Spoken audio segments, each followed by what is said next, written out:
Sejak kita tinggal di alam arwah, pada saat jasad belum lagi diciptakan Allah, ruh sudah diciptakannya lebih dahulu. Sampai kemudian kita pindah ke alam rahim, alam kandungan ibu, untuk kemudian berpindah kepada kehidupan dunia. Dari dunia ini kita pindah ke alam barzakh. Di sana tinggal kita 100 tahun mungkin, 100.000 tahun mungkin, 1 juta tahun mungkin, menunggu saat datangnya kiamat. Lalu dari alam barzakh pindah kita ke alam akhirat, satu perjalanan yang sangat panjang. Alangkah malangnya, alangkah sengsaranya, jika tahu kita begitu panjangnya perjalanan hidup ini, tidak ada bekal yang kita bawa. Artinya kesengsaraan, kesulitan yang bertali-tali sudah jelas akan menimpa kita.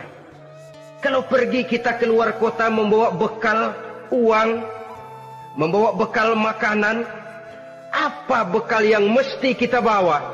Apabila kita kembali ke alam barzakh, kembali ke alam kubur, berkumpul di padang mahsyar di akhirat nanti, nasi yang mau kita bawa, uang yang mau kita bawa? Tentu tidak lagi.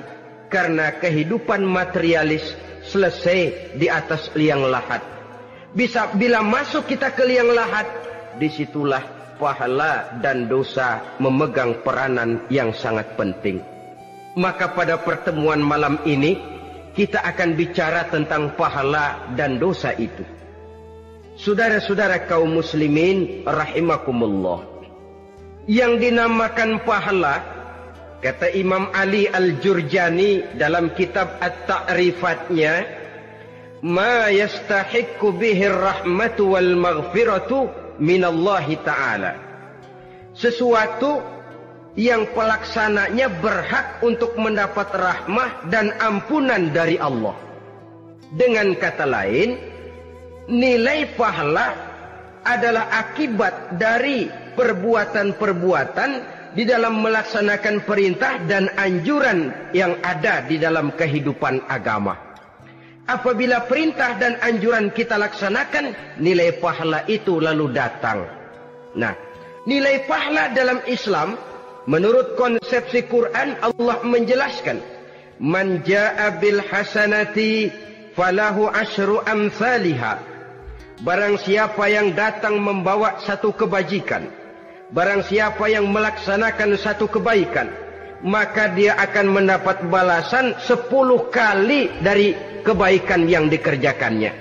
10 kali ini pun masih dilipat gandakan dengan 7.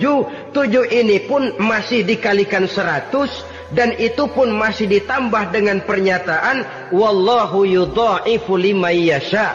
Allah masih akan melipat gandakan perbuatan baik seseorang yang dikehendakinya. Itulah nikmatnya dalam Islam. Tetapi sebaliknya, wa man jaa'a bisayyi'ati fala yujza illa mislaha. Barang siapa yang melakukan satu kejahatan, dia tidak akan mendapat balasan kecuali sesuai dengan kejahatan yang dikerjakannya. Alangkah rahman dan rahimnya Allah. Orang yang berbuat baik dibalas 10, dikali 7, dikali 100, masih dilipat gandakan pula. Tapi orang yang berbuat jahat tidak akan mendapat balasan kecuali sesuai dengan kejahatan yang dikerjakannya. Ini kan beda dengan sifat kita manusia. Kita ini kadang-kadang kalau dijitak membalasnya mukul. Tapi kalau orang berbuat baik kepada kita, kita enggan untuk berbuat baik kepada orang tadi. Allah tidak mengajarkan begitu. Satu kebaikan berbalas 10. Satu kejahatan berbalas dengan satu kejahatan. Maha Rahman dan Rahim Allah. Bahkan dalam Islam, niat berbuat baik saja mendapat pahala. Sedangkan niat berbuat jahat belum ditulis merupakan satu dosa sampai kejahatan itu dikerjakan oleh orang yang niat tadi. Umpamanya, saudara niat, nanti malam giliran pengajian saya mau hadir di majelis taklim. Pas datang waktu malam, hujan turun sangat lebat. Saudara berhalangan datang ke majelis taklim, saudara sudah mendapat pahala niat. Tapi saudara niat, nanti malam kalau turun hujan, Saya mau bongkar rumahnya si fulan, saya mau curi seluruh harta bendanya. Ternyata malam saudara tidak mengerjakan perbuatan itu belum ditulis dosa sampai perbuatan itu benar-benar dikerjakan. Tapi lalu jangan macam-macam. Kalau begitu niat aja yang baik, biar nggak usah dikerjain.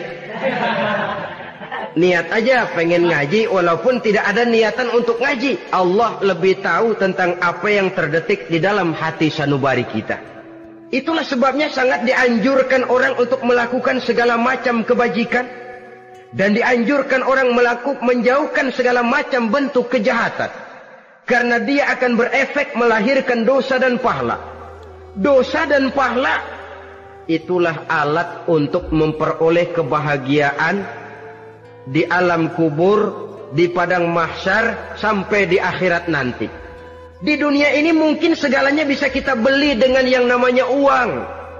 Keamanan kita bisa menyewa petugas untuk menjaga rumah kita. Kendaraan yang mewah bisa kita beli. Udara yang sejuk bisa kita ciptakan. Siapa banyak uang, dia raja. Mungkin itu di dunia.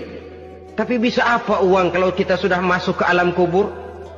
Bisakah munkar nakir kita sogok? Udah karkir, jangan nanya nih, cepet. Bisakah malaikat azab menyingkir dengan uang semir? Ternyata tidak. Untuk memperoleh kebahagiaan di sana, nilai pahala. Kesengsaraan akan kita dapat kalau kita banyak menumpuk dosa.